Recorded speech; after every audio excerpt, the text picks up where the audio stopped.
Hi everyone, welcome to medical eighties. मैं आपके साथ एमडी कैट 2024 के डेली टारगेट शेयर कर रहा हूं। आज मैं आपके साथ एमडी कैट 2024 का डेली टारगेट 15 शेयर करूंगा। सबसे पहले बिस्मिल्लाहिर्रहमानिर्रहीम। एमडी कैट 2024 के डेली टारगेट 15 में जो सबसे पहला सब्जेक्ट हम डिस्कस करेंगे वो हमारे पास है बायोलॉजी का। बायोलॉजी में जो चैप्टर हमने कल स्टार्ट किया था वो हमारे पास एवोल्यूशन का है, जो अकॉर्डिंग टू पीटीबी चैप्टर 24 बनता है। उसमें जो हमने पीएमडीसी के सिलेबस के अकॉर्डिंग जो सब टॉपिक हमने डिस्कस किया था वो हमारे पास है कॉन्सेप्ट ऑफ एवोल्यूशन। ये कल मैंने आपको टारगेट में प्रोवाइड किया था। आज जो आपने टारगेट 15 में जो टॉपिक आपने कवर करना है वो आपके पास है ओरिजिन ऑफ लाइफ या evolution from prokaryotes to eukaryotes. ये आपने आज कवर करना है। इसमें जो आपने चीजें देखनी है, इसमें आपने ओरिजिन ऑफ लाइफ के बारे में पढ़ना है, हाइड्रोथर्मल वेंट्स क्या होते हैं, उसकी एग्जांपल आर्किया बैक्टीरिया क्या होते हैं, वो कौन सा टेम्परेचर टॉलरेट करते हैं, इसके बारे में आपने अच्छे तरीके से पढ़ना है। देन उसके बाद फोटोसिंथेटिक प्लांट्स के बारे में आपने पढ़ना है, और जो अर्ली फोटोसिंथेटिक ऑर्गेनिजम्स थे वो क्या यूज करते थे, वो हाइड्रोजन सल्फाइड यूज करते थे as a source of hydrogen, ये आपको पता होना चाहिए। देन उसके बाद ओजोन लेयर के बारे में पता होना चाहिए कि ओजोन लेयर का यहाँ पे क्या इंपॉर्टेंट पॉइंट्स यहाँ पे मेंशन किए गए हैं बुक में। देन उसके बाद आपने प्रोकैरियोट्स कब इवॉल्व हुए थे और यूकैरियोट्स कब इवॉल्व हुए थे, इसके बारे में आपने अच्छे तरीके से पढ़ना है। देन उसके बाद आपने एंडोसिम्बियोंट हाइपोथेसिस। एंडोसिम्बियोंट हाइपोथेसिस हमारे पास एक इम्पॉर्टेंट, ये हमारे पास एमसीक्यूज के पॉइंट ऑफ व्यू से मोस्ट इम्पॉर्टेंट एमसीक्यूज आप देख सकते हैं। मैंने यहाँ पे यूएचएस से हाईलाइट ये ब्लू लाइन की हुई है कि यूएचएस में आया हुआ है, जिसमें लिखा हुआ है कि अकॉर्डिंग टू हाइपोथेसिस यानी कि endosymbiont hypothesis the aerobic bacteria develop into mitochondria. तो ये एमसीक्यूज हमारे पास यूएचएस में आया हुआ है। ऊपर भी मेंशन किए गए ये जो हाईलाइटेड पॉइंट्स, ये हमारे पास most of the time paper में पूछे गए हैं ये क्वेश्चंस। यहाँ ये पूरा आपने पैराग्राफ अच्छे तरीके से पढ़ना है। इसमें एच एंड एवरी लाइन आपने हाईलाइट करनी है, एक भी लाइन छूटनी ना पाए। देन उसके बाद आपने स्पाइरोकीट्स के बारे में पढ़ना है कि स्पाइरोकीट्स क्या होते हैं, ये स्पाइरल शेप्ड बैक्टीरिया होते हैं, इसके बारे में आपने अच्छे तरीके से पढ़ना है। देन उसके बाद आपने जो सेकंड हमारे पास हाइपोथेसिस आती है एंडोसिम्बियोट हाइपोथेसिस के बाद, वो हमारे पास है मेम्ब्रेन इन्वेजिनेशन हाइपोथेसिस। तो इसके बारे में आपने ये पूरा पैराग्राफ, ये हमारे पास मेम्ब्रेन इन्वेजिनेशन हाइपोथेसिस है, ये पूरा पैराग्राफ आपने अच्छे तरीके से पढ़ना है। इसमें ये पूरा पैराग्राफ ही आपने हाईलाइट करना है क्योंकि ये मोस्ट इंपॉर्टेंट ये एमसीक्यूज के पॉइंट ऑफ व्यू से है। देन उसके बाद जो कम्प्लेक्सिटीज हैं यूकैरियोट्स की वो आपने पढ़नी है। ये वो पढ़ने के बाद आपने ये डायग्राम मोस्ट इम्पोर्टेंट हमारे पास है। ये अगर आपने अकेडमीज के क्वेश्चन जैसे कि स्टेप्स एंड किप्स के क्वेश्चन बैंक को देखें तो उसमें इस तरह से क्वेश्चंस पूछे गए होते हैं, और ये सेफ साइड पर रहने के लिए वो ऐसे क्वेश्चंस अपने एमसीक्यूज बैंक में रखते हैं ताकि पेपर में अगर ये क्वेश्चन आ जाए तो बच्चा इन क्वेश्चंस को टैकल कर पाए। तो अगर कोई स्टूडेंट्स घर के पर बैठ के तैयारी कर रहे हैं, सेल्फ स्टडी कर रहे हैं, तो उनको ये जो हमारे पास डायग्राम्स हैं इनको अच्छे तरीके से देखना है कि कौन सी डायग्राम किस शेप में है, तो मे बी क्वेश्चंस पेपर में आ जाए तो आप इनको अच्छे तरीके से टैकल कर पाएं।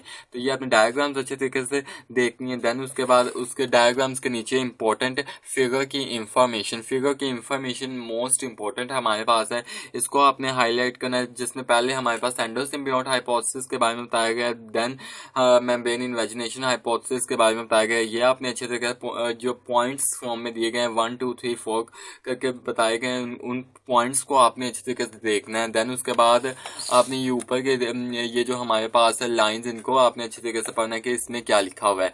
आज का जो आपका बायोलॉजी का टारगेट 15 है वो आपने evolution from prokaryotes to eukaryotes से लेकर आपने इस टॉपिक के लास्ट तक आपने पढ़ना है। पहले मैं अपनी वीडियोस में कहता हूँ कि आपने बायोलॉजी के, स्पेशली बायोलॉजी के लिए आपने पहले अपनी प्रोविंशियल बुक्स को फॉलो करना है, देन आपने फेडरल की तरफ मूव करना है। जैसे कि कोई स्टूडेंट सिंध बोर्ड से या केपी के बोर्ड से है तो उसने पहले अपनी प्रोविंशियल बुक को फॉलो करना है, देन उसने फेडरल की तरफ मूव करना है। अब पहले अपनी बुक को अच्छे तरीके से हाईलाइट करना है, देन फेडरल पे जो इंपॉर्टेंट पॉइंट्स है उसको अपनी बुक पर नोट डाउन कर लेना है। तो ये आपका है बायोलॉजी का टारगेट 15। नेक्स्ट बात कर लेते हैं हम केमिस्ट्री के टारगेट 15 की। केमिस्ट्री में जो हमने टॉपिक स्टार्ट किया हुआ है वो हमारे पास है अल्कीन्स का topic. According to PMDC syllabus हमने स्टार्ट किया हुआ है। कल मैंने आपको अल्कीन्स की रिएक्टिविटी टारगेट में प्रोवाइड की थी, जिसमें मैंने आपको उसके रिएक्शंस दिए थे, एडिशन रिएक्शंस हमारे पास सबसे पहले थे। आज जो आपने टारगेट 15 में जो आपने टॉपिक कवर करना है वो आपके पास है ऑक्सीडेशन रिएक्शंस आपने अच्छे, जिसमें ऑक्सीडेशन हो रही है एंड लास्ट पर ग्लाइऑक्सल बन रहा होता है। ये आपने अच्छे तरीके से पढ़ना है, इसको अच्छे तरीके से हाईलाइट करना है। इसका बार बार ये आपने रिएक्शंस लिखकर देखने हैं। और ये एमडी कैट में भी ये क्वेश्चन आप देख सकते हैं, ये जो ऑरेंज हाईलाइट किया हुआ है ये क्वेश्चन एमडी कैट में पूछा गया और ये बोर्ड के पॉइंट ऑफ व्यू से इंपॉर्टेंट है कि कन्वर्ट करें ethyne into glyoxal and oxalic acid. Oxalic acid के आपने ऑक्सैलिक एसिड का फॉर्मूला अच्छे तरीके से पढ़ना है। देन उसके बाद कंबस्शन रिएक्शन पढ़ना है। देन पॉलीमराइजेशन आपने अच्छे तरीके से पढ़ना है कि पॉलीमराइजेशन क्या होती है। देन पॉलीमराइजेशन में हमारे पास क्लोरोक्वीन क्या है ये आपने देखना है। जो विनाइल एसिटाइलिन से क्लोरोक्वीन बनती है ये आपने देखना है। देन उसके बाद नियोप्रीन एक सिंथेटिक रबर है, ये आपने पढ़ना है। देन उसके बाद conversion of acetylene to benzene, ये एक इम्पोर्टेंट पॉइंट है जिसमें हमारे पास बेंजीन बन रहा होता है। अगर हम एसिटाइलिन की पॉलीमराइजेशन करवाएंगे तो बेंजीन बनेगा, ये आपको पता होना चाहिए। देन उसके बाद एसिडिक नेचर ऑफ अल्काइंस है, अल्काइंस की एसिडिक नेचर के बारे में पढ़ना है। देन उसके बाद ये लास्ट लाइन हमारे पास पढ़ना तो आपने सारा है। मैं एक आपको इम्पोर्टेंट पॉइंट बता रहा हूँ कि ये जो लास्ट लाइन जो मैंने रेड हाईलाइट किया हुआ है ये मोस्ट इम्पोर्टेंट है, आपने इसको अच्छे तरीके से पढ़ना है। देन उसके बाद हमारे पास यूजेस ऑफ इथाइन आ जाते हैं। यूजेस ऑफ इथाइन आपने करने हैं। एंड देन लास्ट पर comparison of reactivities of alkenes and alkynes.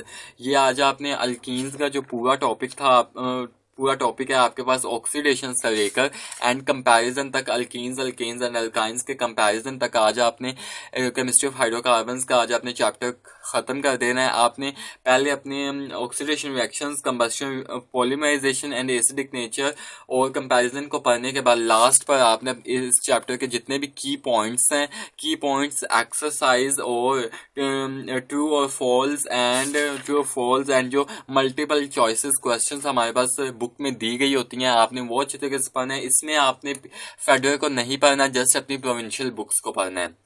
आपने आज ये टॉपिक अच्छे तरीके से खत्म कर देना है। अगर मैंने आपको अपनी एक वीडियो मैंने इसी चैनल पर अपलोड की हुई है जिसमें मैंने बताया कि एक्सरसाइज क्यों इंपॉर्टेंट है एमडी कैट के पॉइंट ऑफ व्यू से, तो पहले आप वो वीडियो देखें, देन आपको पता चलेगा कि एक्सरसाइज भी इंपॉर्टेंट है एमडी कैट के लिए। इसमें की पॉइंट्स मोस्ट इंपॉर्टेंट है कॉन्सेप्ट स्ट्रॉन्ग करने के लिए। और ये लास्ट पर मैं एक पॉइंट ऐड करता हूँ, जो कंपेरिजन है अल्कीन्स, अल्केन्स एंड अल्काइंस में, ये मोस्ट इंपॉर्टेंट है। ये देख सकते हैं आपके पास एक ऑर्डर है, ये यूएचएस में आया हुआ है, तो इस तरह से ही क्वेश्चन पेपर में आते हैं। तो आपने अच्छे तरीके से इनको हाईलाइट करना है ईच एंड एवरी लाइन। जैसे आप बायोलॉजी के लिए हाईलाइट करेंगे वैसे ही आप केमिस्ट्री एंड फिजिक्स को भी हाईलाइट करेंगे। देन उसके बाद हम बात कर लेते हैं फिजिक्स के टारगेट 15 की। देन फिजिक्स के टारगेट 15 की बात करें, कल मैंने आपको टारगेट 14 में जो मैंने आपको टॉपिक प्रोवाइड किया था वो हमारे पास है resistivity and it's dependent upon temperature. ये मैंने आपको कल प्रोवाइड किया था। आज आपने टारगेट 15 में जो टॉपिक करना है वो आपने करना है। ये जो हमारे पास colour codes of carbon resistance है, ये आपने जस्ट एक मतलब कलर कोड्स और रियोस्टेट और उसके यूजेस और थर्मिस्टर, ये आपने एक मतलब रीड कर लेना और बस ऊपर से हाईलाइट कर लेना है। सुपरफिशियल हाईलाइटिंग आपने करनी है, ज़्यादा डेप्थ में इसको नहीं पढ़ना क्योंकि ये हमारे सिलेबस में क्लियरली मेंशन नहीं है टॉपिक्स, तो आपने इनको बस ऊपर से हाईलाइट करना थर्मिस्टर तक। देन उसके बाद जो आपने टॉपिक आज कवर करना है वो आपके पास है electrical power and power dissipation in resistors. यहाँ तक आपने ये जो पूरा टॉपिक है हमारे पास, यहाँ तक आपने इसको आज का टॉपिक आपने पढ़ना है। इसमें जो साइड बॉक्सेस है वो आपने पढ़ने हैं। इसमें जो इलेक्ट्रिकल पावर है उसकी आपने डेफिनेशन पढ़नी है, उसका यूनिट का आपने पढ़ना है। देन उसके बाद जो हमारे पास डेफिनेशन है पावर की वो आपने अच्छी तरीके से याद करनी है। पावर के जितने भी पॉसिबल फॉर्मूलाज हैं वो आपने साइड पर लिख लेने हैं ताकि कोई भी फॉर्मूला, इसमें जो फॉर्मूला आपके पास लिखा हुआ आपको अच्छे तरीके से याद हो जाए। देन उसके बाद इसमें डेफिनेशन जो इलेक्ट्रिकल पावर की वो आपने देखनी है। साइड बॉक्सेस मोस्ट इंपॉर्टेंट है।